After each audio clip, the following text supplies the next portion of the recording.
We didn't have money to pay for our tickets from Samarkand to Kermene. We had been sleeping for 3 days under the sky at the train station, and we ate. Oh my God.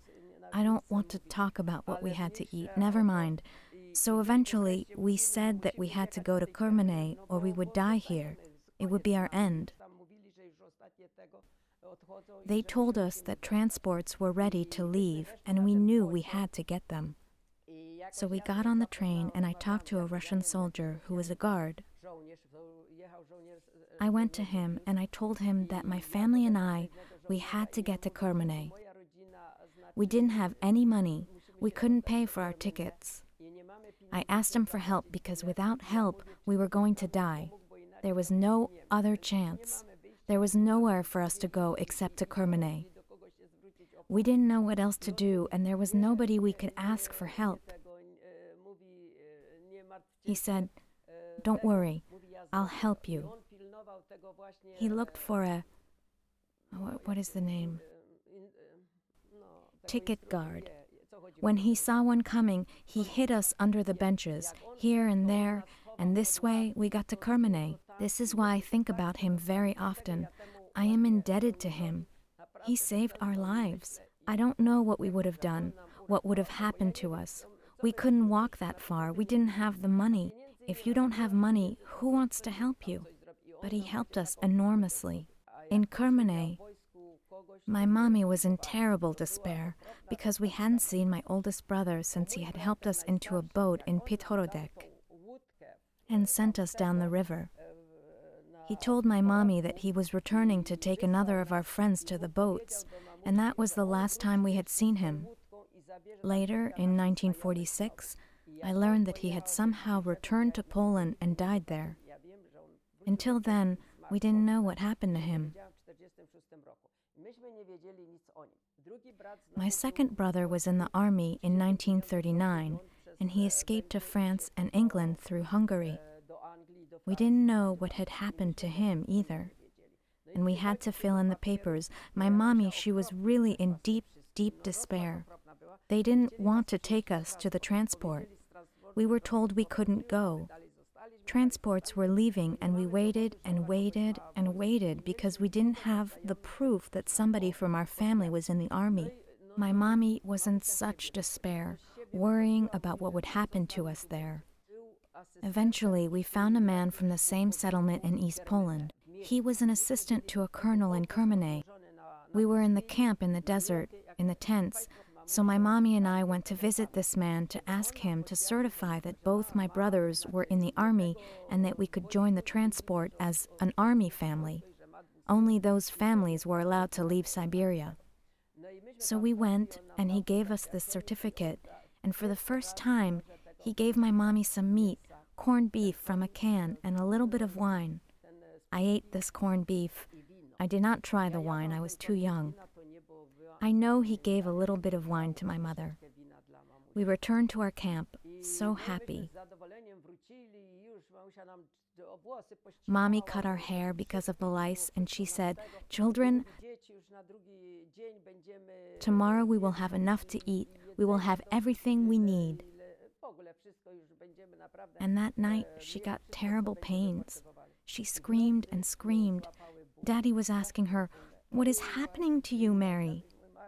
I couldn't sleep. I heard it, and I was thinking, what is wrong with my mommy? What is wrong with her? We had to walk 5 miles in the desert sand with Russian guns pointed at us to get to the train and to freedom. And what happened?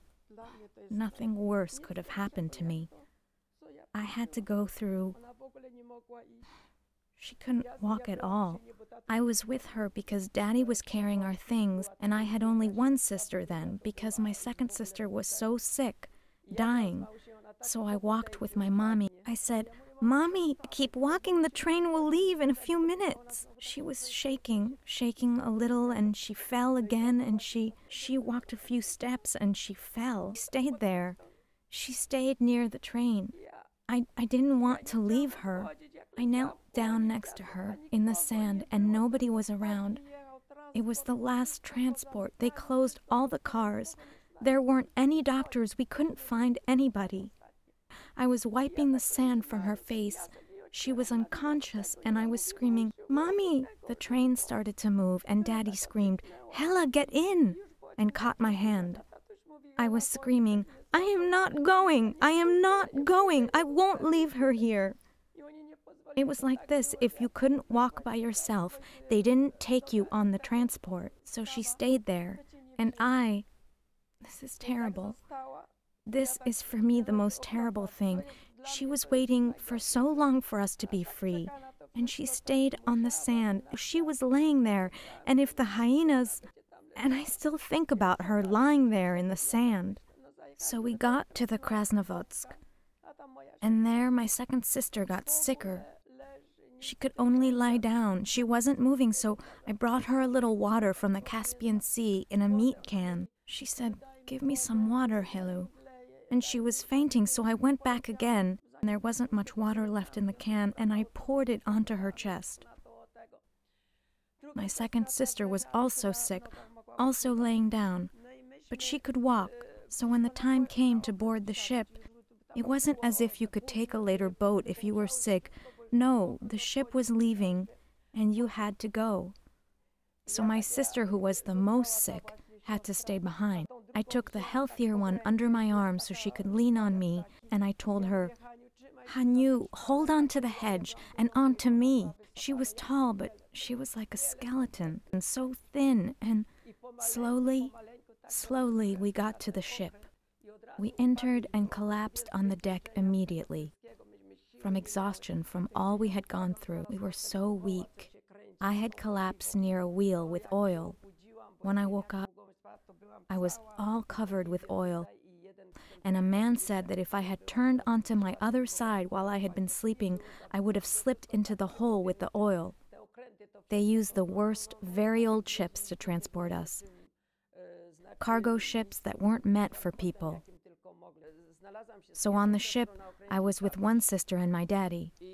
When I woke up, when we got to the shore, somehow I was alone. They took them to the hospital. I didn't even know when. I don't know even today what happened to my sister who was left behind in Siberia.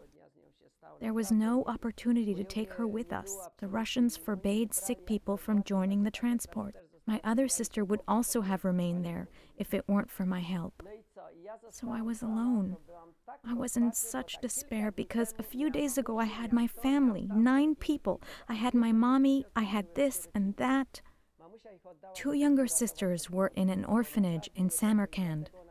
Mommy put them there to prevent them from dying of hunger. She learned that there was an orphanage and she put them into it.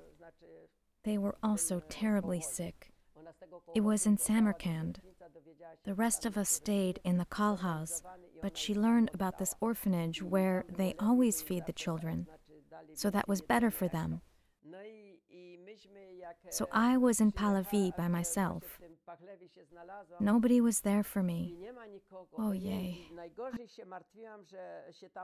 I was terribly worried and asked all the time if the orphanage was coming, when they would come from Samarkand. I was told that they would come in 2 days and that I could see my sisters, that they were there. I was so worried about what I was going to tell them about our mommy, how I would explain that I was alone when they saw me. So the orphanage came. They ran towards me and immediately started asking, "Where is our mommy? Where is our mommy?" I told them. They were in such despair. What could I do? And then their caretaker, a woman, a tutor who brought them, she told me to join the orphanage, that I couldn't be alone. Oh, what that was for me, it's so hard to say because I was terribly afraid of the orphanage. I had a family and suddenly I was in an orphanage. I couldn't believe it and I screamed and cried.